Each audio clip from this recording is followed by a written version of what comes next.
Well, welcome to the Friday Bubble. Today we're at Louis Roederer in the heart of Reims, and we're going to have a look at the collection. This is a new range of champagnes that started just over 2 years ago. Brut Premier was its predecessor, which was formulated back in the 80s. Jean-Baptiste, quite some time ago, started planning a new cuvée for being able to deal with climate change.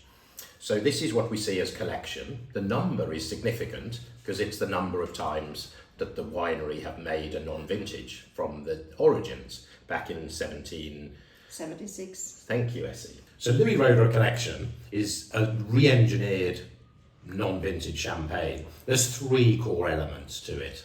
And Essi, you and I have been lucky enough to taste these core elements. One, obviously, the fundamental part of a non-vintage champagne is the dominant year. So there's always the heart of that being at the core, which lends its number to the collection.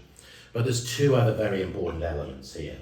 There's the Oak Reserve wines, and there's the wines from the Perpetual Reserve. Back in 2012, Jean-Baptiste started a Perpetual Reserve with the 2012 vintage.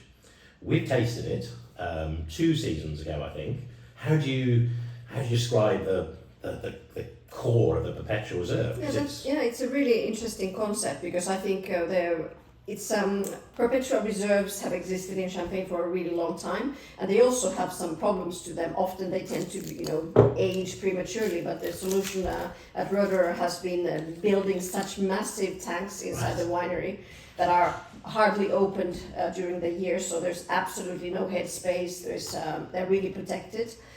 So the wine keeps remarkably youthful. It hardly evolves, but of course we add every year more components to it. You're going to build a bit of its complexity over time. So this is really the element. It sort of gives the DNA to the wine, but it also helps it with this climate change, with its resilience. So bringing a lot of the freshness to the wine. And I think Jean-Baptiste has been very particular about the villages and the selection of lots that he's put into the reserve, isn't he? Yeah, absolutely.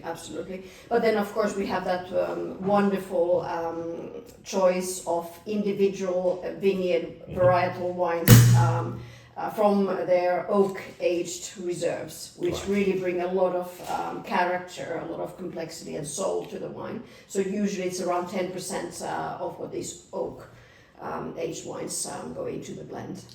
When we've browsed around the cellars, and we'll show you a picture of it, of the cellars with the oak matured wines, they are like a spice, aren't they, that you use in the kitchen? Yeah. You taste them out of these big oak barrels, and you literally, the 10%, you can see when we taste them there. Yeah, absolutely. Yeah, they're gorgeous. Incredibly powerful wines, and often these are the younger wines that are from Cristal Vineyards before they go into the Cristal blend when they're a bit younger. Yeah. So they have incredible, impeccable origin in all these beautiful spices.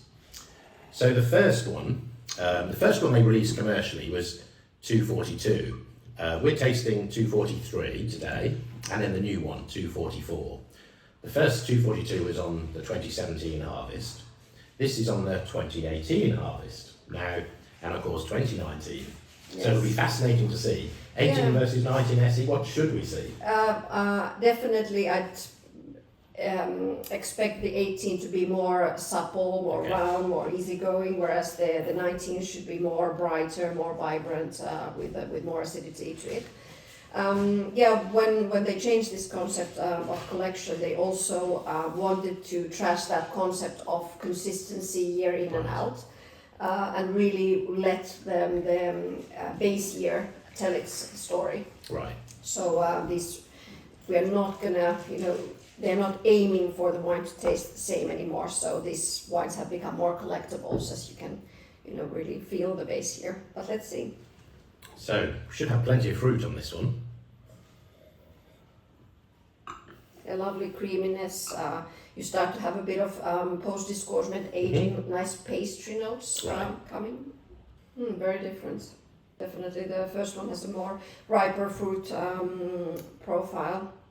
Much more of this pastry and toasty elements for now. So the 243, just so you've got some little statistics, this is all on the back label, so it's really handy for us. So this is from, obviously a core of this is from the Perpetual Reserve. The harvest is 2018, so this has the Perpetual Reserve wines from 2012 to 2017. Obviously 2018 is the core of it, so it isn't in the Perpetual Reserve. And then the oak-aged reserve wines, it has from 9, 11, 13, 14, 15, 16 and 17. So lots of spice in there as well. Where are you, Essi? You've tasted them. I've tasted both of them. And also what's interesting with the collection that they also started to use some oak fermentation for the base wines with collection. So for these first years it's about 5%, but today the younger years which are still resting at the winery, it's more like 10%. So bringing yet another element of complexity to it. And then with Roederer always there's also the question of how much of the wines go through the malolactic fermentation and how much don't. And it's quite obvious that for a year like 18 they do much less of the malolactic fermentation because it's not so fresh to begin with, and probably none of the wines really need it as much as they might do. Statistically as well, Essi, that's really fascinating because in the 243 only 26% went through the malolactic, whereas in the 244, 35%. So a lot more of the wine needed to go through the malolactic in that year where it wasn't as warm.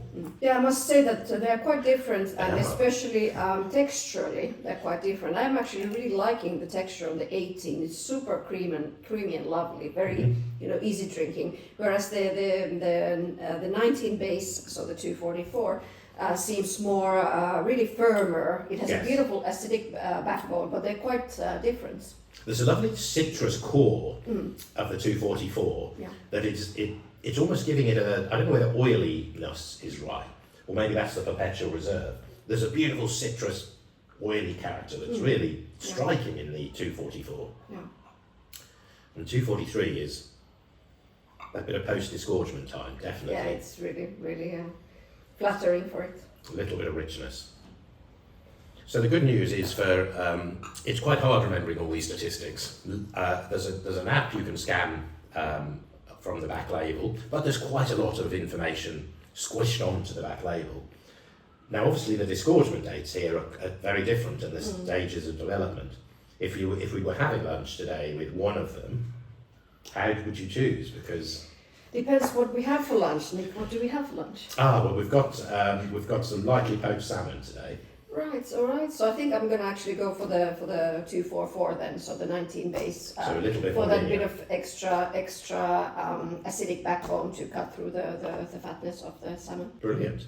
Well, I hope which one are we tasting with, Essi? Let's do 19.